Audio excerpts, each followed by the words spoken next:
আসসালামু আলাইকুম, welcome to Sharmili kitchen. আজ আমি আপনাদের সঙ্গে শেয়ার করতে যাচ্ছি রেস্টুরেন্ট স্টাইলে কাচ্চি বিরিয়ানি রেসিপি। কিন্তু সেটা আমি বাড়িতে কিভাবে খুব সহজে, দুনিয়ার সবচেয়ে সহজ নিয়মটা আজকে আপনাদের সঙ্গে শেয়ার করব। খুবই কম উপকরণে এবং ঝটপট কিভাবে কাচ্চি বিরিয়ানি রান্না করা যায়। যারা মনে করি কাচ্চি বিরিয়ানি রান্না করা খুব ঝামেলার ব্যাপার, তাদের জন্য আমার আজকের এই রেসিপি। চলুন তাহলে তৈরি করে নেওয়া যাক। পেঁয়াজ ভেজে বেরেস্তা করে তুলে এই তেলেই আলুগুলো ভেজে নিচ্ছে। পেঁয়াজের বেরেস্তা তুলে ওই তেলে আলুগুলো ভেজে নেব। কাচ্চি বিরিয়ানি রান্না করার জন্য সবচেয়ে প্রথমে মাংসটা ম্যারিনেট করতে হবে। আমি এখানে সব মশলাগুলা গুছিয়ে নিয়েছি এবং পেঁয়াজের বেরেস্তা করে নিয়েছি। এই বেরেস্তা ভাজা তেল দিয়েই মাংসটা ম্যারিনেট করলে ভালো হয়। এই যে একটি খালি পাত্রে নিয়ে নিলাম মাটন, দিয়ে দিচ্ছি পেঁয়াজের বেরেস্তা, বাকিটা আমি রাইসে ইউজ করব। তারপরে একে একে দিয়ে দিচ্ছি আদা রসুন বাটা একত্রে। তারপরে দিয়ে দেব বিরিয়ানি মশলা। আমি এখানে হোমমেড কাচ্চি বিরিয়ানি মশলা তৈরি করে নিয়েছি। এলাচি, দারচিনি, লং, গোলমরিচ, জায়ফল, জয়ত্রি, কাবাবচিনি সব একসঙ্গে বেটে নিয়েছি। তারপরে দিয়ে দিলাম কয়েকটা আলু বোখারা, পেঁয়াজ বাটা, শুকনা মরিচের গুঁড়া, গুঁড়া দুধ। তারপরে দিয়ে দিচ্ছি ফেটিয়ে নেওয়া টক দই।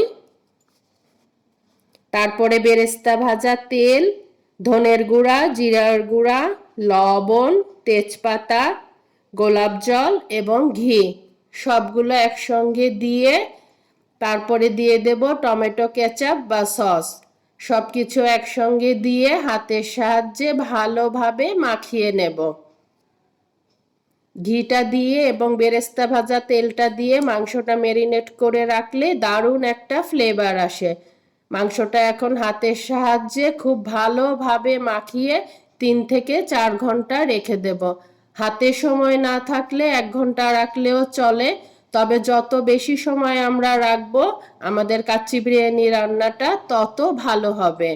এই যে হাতের সাহায্যে মাখিয়ে এখন আমরা ঢেকে 3 থেকে 4 ঘন্টা রেখে দেব।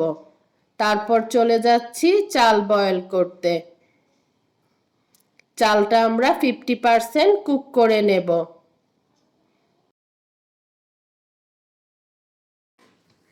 ফুটন্ত পানিতে লবণ, তেজপাতা, এলাচি, দারচিনি, লং, গোলমরিচ এবং শাহিজিরা দিয়ে চালটা 50% কুক করে পানি ঝরিয়ে নেব।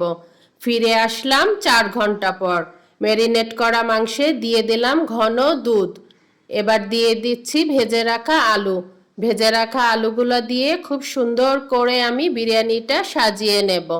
দিয়ে দেব স্টেপ বাই স্টেপ আলু বোখারা, বয়েল করা রাইস, ঘি এবং পেঁয়াজের বেরেস্তা। তারপরে সুন্দর করে ঢেকে দিয়ে 1 ঘন্টার জন্য রান্না করব। রান্নার প্রসেসিংটা হচ্ছে প্রথম 15 মিনিট হাই ফ্লেম, তারপরে দ্বিতীয় 15 minute medium to high flame, তারপরে 1 ঘন্টা আমরা এটা স্লো ফ্লেমে স্লো কুক করব। তখন আমরা একটা মোটা তাওয়া নিচে দিয়ে রাখবো। সেক্ষেত্রে আমাদের রান্নাটা খুব ভালো হবে, মাংসটা পোড়া লাগবে না এবং স্লো কুকে 1 ঘন্টা তাওয়া দিয়ে রাখলে রান্নায় খুব দারুণ একটা ফ্লেভার আসে। এই যে আমি পেঁয়াজের বেরেস্তা দিয়ে হাঁড়িটা সাজিয়ে এখন ঢেকে চুলাতে চলে যাব। হয়ে গেল আমার তৈরি দুনিয়ার সবচেয়ে সহজ নিয়মে কাচ্চি বিরিয়ানি রেসিপি। আমার এই রেসিপি ফলো করে যে কেউ রান্না করে নিতে পারবেন। যারা কোনোদিন কাচ্চি বিরিয়ানি রান্না করেননি তারাও করতে পারবেন, এত সহজ নিয়ম। এরকম মজার মজার রেসিপি পেতে চাইলে আমার চ্যানেলটিকে সাবস্ক্রাইব করে রাখতে পারেন। আজ আসি, আবারও চলে আসবো নতুন কোনো রেসিপি নিয়ে। আপনারা সবাই ভালো থাকুন, সুস্থ থাকুন, আমার জন্য দোয়া করবেন। আল্লাহ হাফেজ, আসসালামু আলাইকুম।